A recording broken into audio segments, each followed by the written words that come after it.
Hello again, Year 8, and welcome to the Carlton Academy's Year 8 lesson about the Spark for World War One. Now, today you should have completed a starter activity as part of your team's live introduction with your teacher. So let's make a start. Remember that you need to make sure that you pause this video when I ask you to so that you can complete the tasks. And don't forget that your teacher is on Teams for the whole lesson in case you have any questions at all. And also, you will be expected to return to Teams for the last 5 minutes of the lesson too.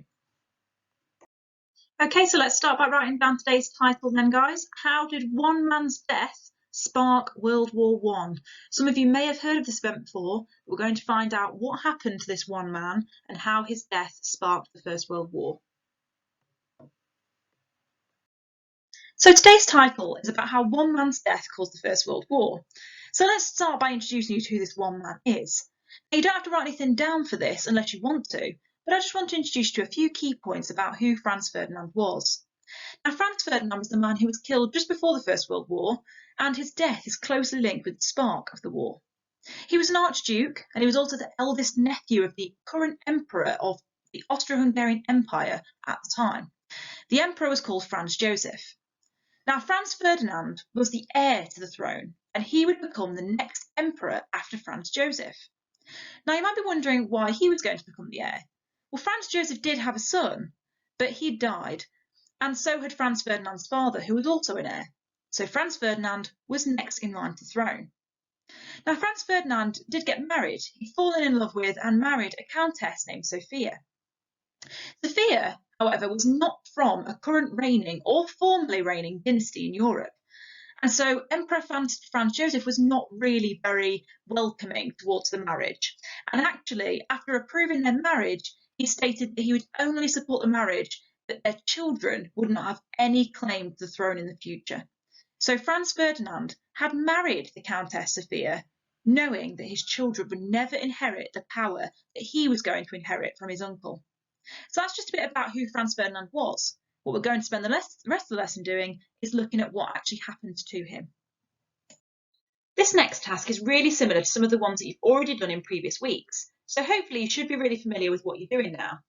Now, we're going to do a comprehension task about what happened to Franz Ferdinand. And the information is on this slide and the next slide. So first of all, you're going to need to read this first part of the information, and you're going to need to answer questions 1, 2 and 3 about it. Remember to make sure that you answer the questions in full sentences, which means turning the question into an answer. So for example, question 1, who was Franz Ferdinand? You would say Franz Ferdinand was, and obviously we've just talked about who he was on the previous slide, so you should already have a bit of an idea for this question. I'd like to answer questions 1, 2 and 3 now, so you want to pause the slide whilst you do so, and then continue with the story when you've finished. Okay, so we're now going to move on to the second part of the story now. So you've got to read the remaining part of the story, which is just this section here. And then you need to answer questions 4, 5, 6 and 7. Again, make sure that you're writing in full sentences and use the information on the slide. Pause this now so you can complete the task and then continue with the rest of the lesson. So after completing the comprehension task, you should have a bit of an understanding now about what happened to Franz Ferdinand in Sarajevo in Bosnia. But what I'd now like you to do is find out a bit more detail about what happened. You're going to watch this documentary, it's just a short one, by Dan Snow, who's a historian, and he does an excellent job of talking through what happened that day in Sarajevo, and he does it in a really interesting way.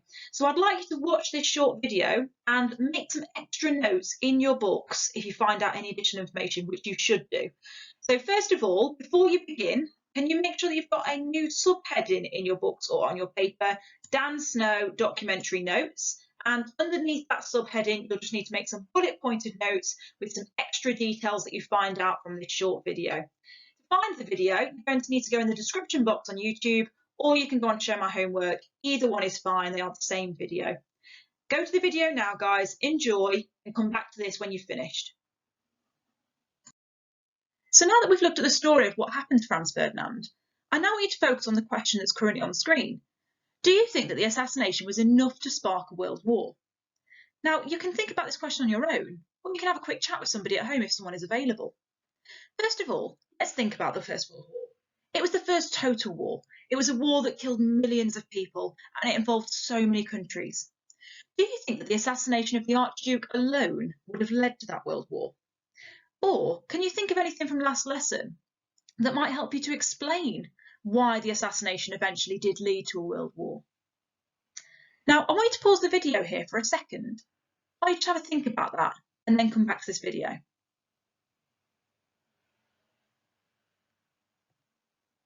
Okay, so one of the things that you might have thought about, guys, is the fact that in some cases, a lot of people would argue that the assassination was a trigger for war.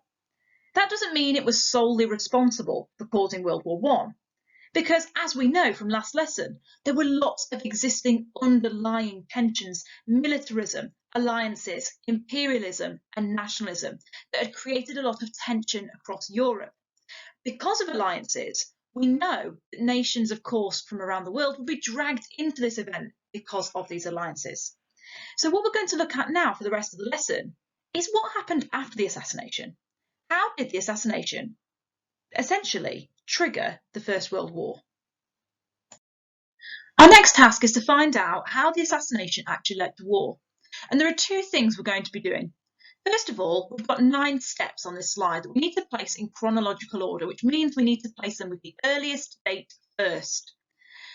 After we've done that and we've placed them into correct order, we're going to create a timeline of the events into our books or on our piece of paper. We're going to do this really neatly as something we can look back at in the future.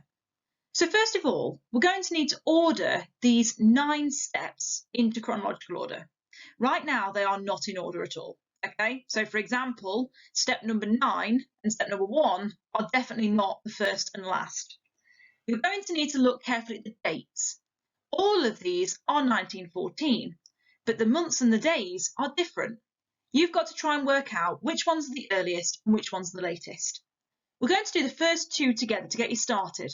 Make it really clear where you're beginning.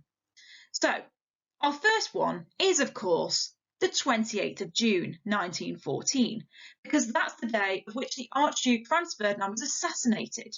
So, of course, that's where it begins. What we're now going to be looking at is how the assassination led to war. So what's the next step? Have a quick look now and see if you can decide for yourself which one it's going to be.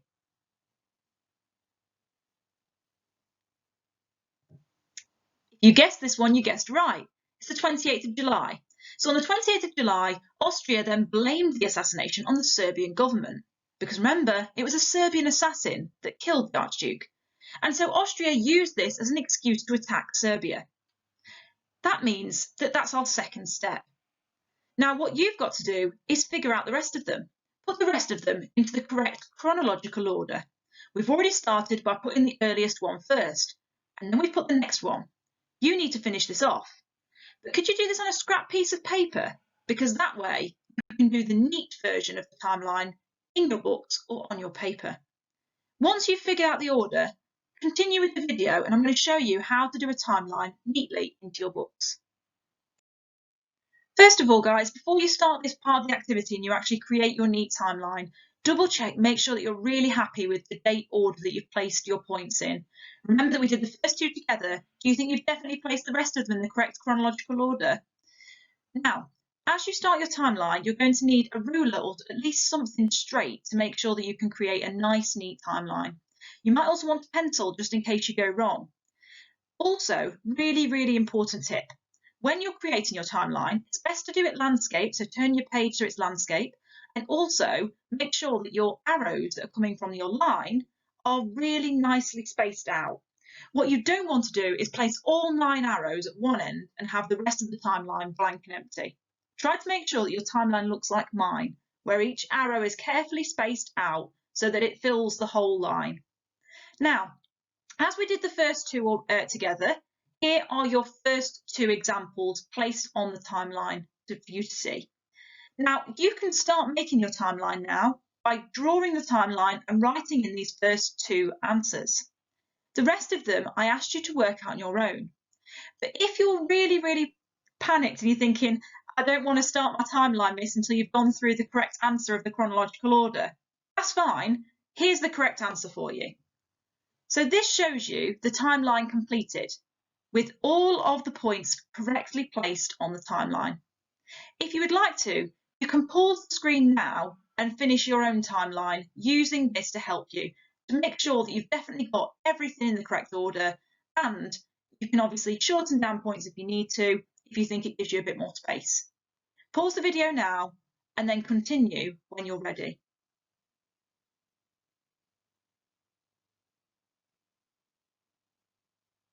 Okay guys, so as you've chosen now to continue the video, I just want to quickly go through some of these key points that are on the board here.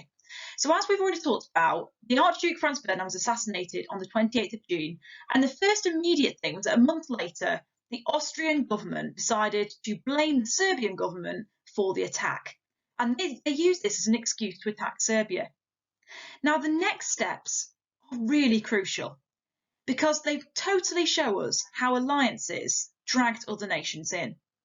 On the 29th of July, straight after Austria blames Serbia for the attack, Russia promises to protect Serbia against Austria. Then on the 1st of August, Germany hears about the Russian preparations. So they declare war on Russia to protect their ally, I suppose, Austria. The next day, on the 2nd of August, Britain starts mobilising its fleet to get ready for war. Again, remember the alliances. Britain at this point was allied with Russia, so Russia's declaration of war certainly would have had an impact on Britain. The 3rd of August, we then see Germany declare war on France. You might be thinking, hold on, where's that come from? What's France got to do with it? Well, actually, it was originally Germany's plan to basically attack France before they attacked Russia. But now that Russia had declared war, they kind of had to attack France. They didn't really want a two-front war for the entire time. They hoped they'd be able to defeat France quickly. Problem is, when they attacked France, they attacked through neutral Belgium. And because of a treaty called the Treaty of London, Britain had promised previously to protect Belgium against any attacks. So, on the 4th of August, Germany marches through Belgium.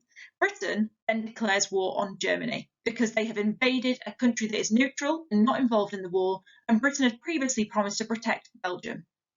On the 6th of August, Austria then declares war on Russia. And on the 12th of August, Britain and France both declare war on Germany. Now, as you can see, guys, this shows alliances in action. In fact, that picture I showed you earlier in the lesson where you saw those men hitting each other one after the other, this is that in action, isn't it? You can see that the original issue begins between Austria and Serbia, and it spirals out of control because of the alliance systems. I hope that's made it a bit more clear now. You can see it with this timeline. Make sure that you have finished your timeline before you move on to the next activity. Our final activity today is to decide which was the most important reason for the outbreak of the First World War. Do you think that the underlying causes were the most important reason for why the First World War broke out? We refer to those as the main causes: militarism, alliances, imperialism, and nationalism. Or do you think that the assassination of the Archduke was more important instead? You need to explain why you think what you think. Now, you can use the sentence starter that is on the board to help you. I think the most important reason for the outbreak of the war was, tell me which one you think, and explain why by starting with because. I'd really like it if you could share your response with your teachers. Go back onto Teams for the last 5 minutes of the lesson and your teacher will ask you for your opinion. Please can you share your answer in the question and answer box on Teams.